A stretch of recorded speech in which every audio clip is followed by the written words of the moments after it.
is they're basically saying we may not be able to sustain educational development. And so they need to begin to consider options, private sector engagement. It's very necessary. And that's actually bringing me to my next question. We've had this debate over and over again. Should, government schools be privatized? Should there be private participation in running governments? Well, if we're going to do that, it's not so much a discussion in 1 hour, 2 hours. It's going to be a stakeholders roundtable where we all come back to the issue of what's the value we want to put in all of this. And what do we want to achieve at the end of the day?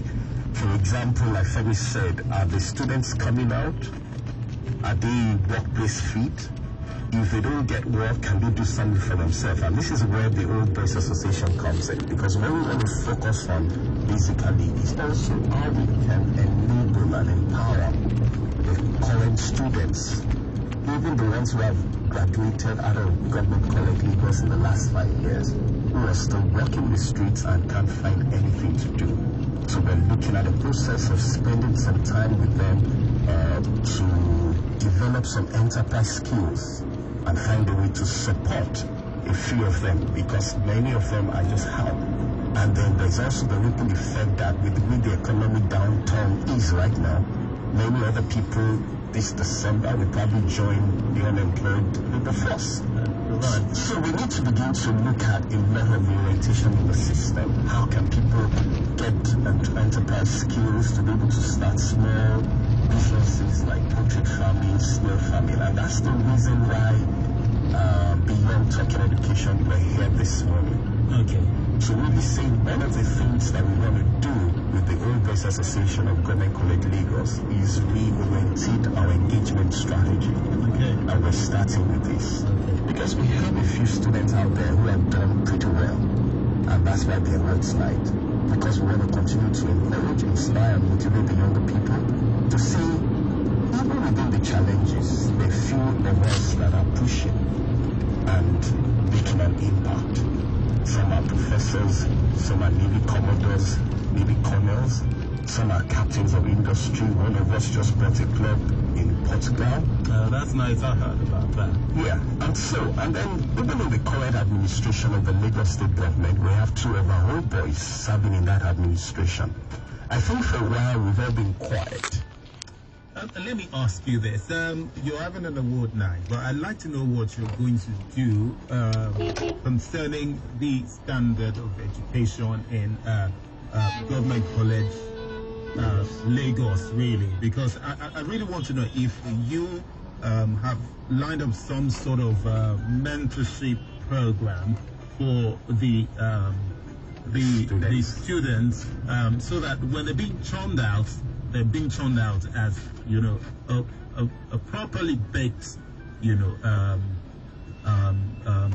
students and are coming out, going into the university. I'd like to know, and during the award night, would you be having some of the students at the award night so that they can see what, what has happened in their school? They can see the greatness that the school has actually churned out. Great. One of the things we did, the lecture was on Sunday, and from Monday, I've spent with Femi the last 3 days in the school. I was involved with the activity day. Now, we're inviting 10 of the students who are also going to perform a cultural display to the awards night. The school is also bringing all the awards we've actually had from 1974 to the dinner, and they're going to be displayed. So it creates a sense of euphoria. Yeah. Now, beyond that, we've also said to the student that there's going to be an enterprise week this Christmas break. So some of them, now the way we did it was that those who got lunch allowance and have saved about 50% of that lunch allowance was identified, and we said we'll spend a fair day with them, basically talking about what they can do with that money. And then we're also spending time with the teachers. We didn't leave the teachers out. That's also very important. Very important. So we have a program for the teachers, and then we have students, all those that have left, who are also struggling maybe with their small businesses. We're also going to have a session for them called Packaging Your Business for Profit. Okay. And so we have all of those things, and then it's not just going to be a one-off. We're going to keep that engagement going, because we have among the old boys, like I said, EDs in banks, senior people across, assistant director and etc. Can you please do a bit of name dropping so that we really can know? Just a few. 1, 2, 3. Okay. Thank you very much, Diako. I'm extremely excited. Among us, those who will be getting awards, we have Professor Bankole Shidipo, Dean of Law, Babcock University. Okay. We have Navy Commodore Olowoyeye Ayola, who was a senior prefect in the school. We have Mr. Chidi Agbogu, former ICAM president. We have Navy Captain also, Surajuddin Lawal, also is a classmate of mine, and quite a number of them, former presidents, so many people. I don't know where to say. Okay. Femi Bankole, they're both in the current administration. Okay, I know that. Yes. I know him. Kole that's my classmate, is the gentleman that brought over the Portugal club. Okay. That's a beautiful one. I asked you to do that so that, you know, because sometime last week I read in the papers some sort of a tabulation of schools, big schools in Nigeria that have actually churned out great men in the society. So that's why I asked you to do that. Now we'll go to the phone lines. I'm hoping that people want to ask you one or two questions concerning, you know, Government College Old Boys Association and the dinner. And if you want to call, you can call the station on this number 090 900-923-0701-2230-923-01-2771-923. Let's talk to this gentleman I have here with me in the studio that's talking about Niyi Aromolaran, President-elect of the Government College Lagos Old Boys Association, and Femi Olowoyeye, Chairman, 40th Anniversary Dinner, here with me in the studio. Let's go. Hello, good morning. Hello, good morning. Morning, what's your name, please? My name is Femi. I'm calling from Alakija. Okay, now let's have your take this morning. I am with this gentleman. Do you have anything to say to them concerning education? Yes, actually, I am to talk about the first topic people talked about. I'd really love if you could just contribute on this one we're talking about now. No, I hear people mention like two topics now. First of all, the jam.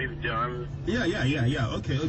Well, still the second segment. Now, go ahead, please. Okay, so I was to say that it's very unfortunate that Nigerian writes jam, go ahead writing aptitude test. Yet when the student comes into the university, they mess themselves up by going for sorting. And after when they come out, we are talking about our educational value. Yeah. Yes, we don't have value because despite that Nigerian take jam, they write aptitude test, yet they go into the school, they sort, they come out, and you see somebody who doesn't know how to write his name very well. His uncle, because he's seated in a good position, gives the person a job. For example, I had a friend who is like that. He's teaching now. And what am I saying?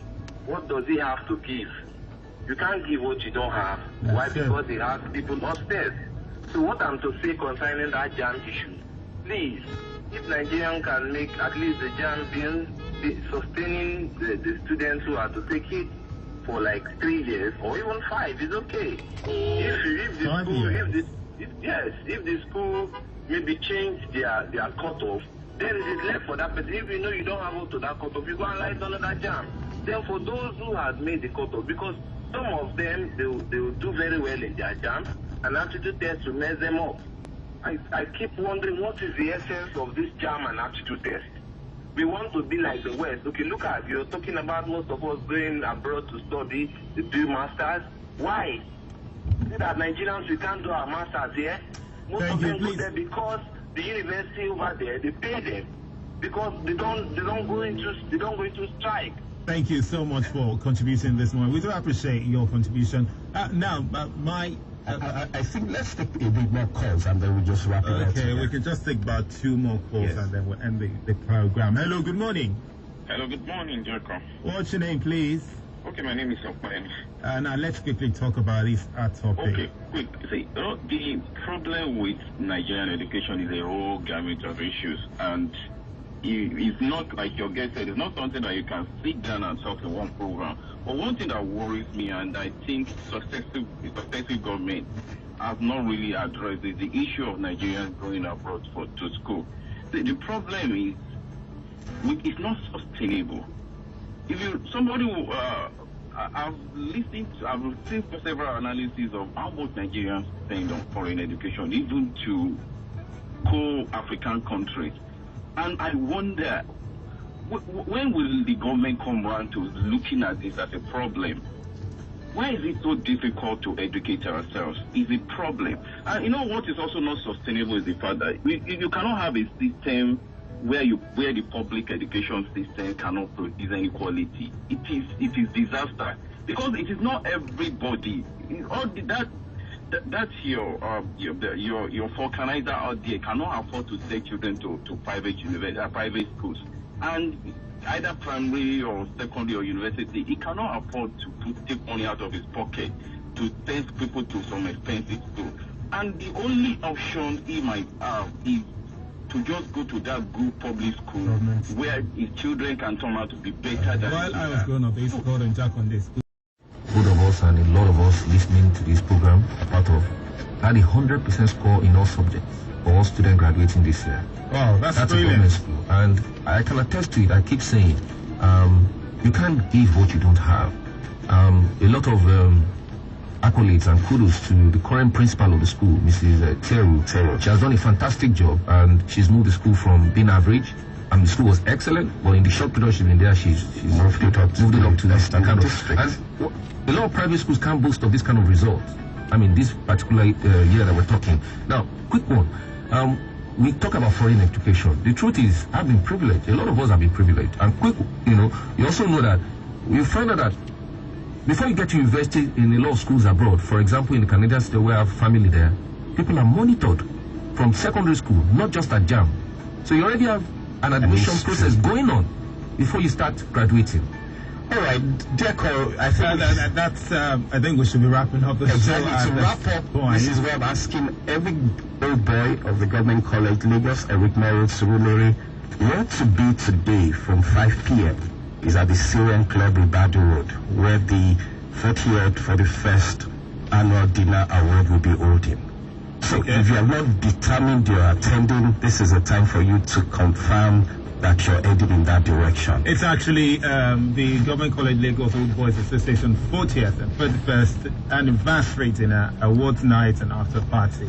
And of course, thank you so much, Niyi Aromolaran, President-elect of the Old Boys Association of Government College, right? That's right. Femi Olowoyeye, Chairman, 40th anniversary dinner.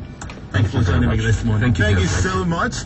And of course, there is a conversation going on Twitter, #DemocracyNG. Do follow that. Good morning.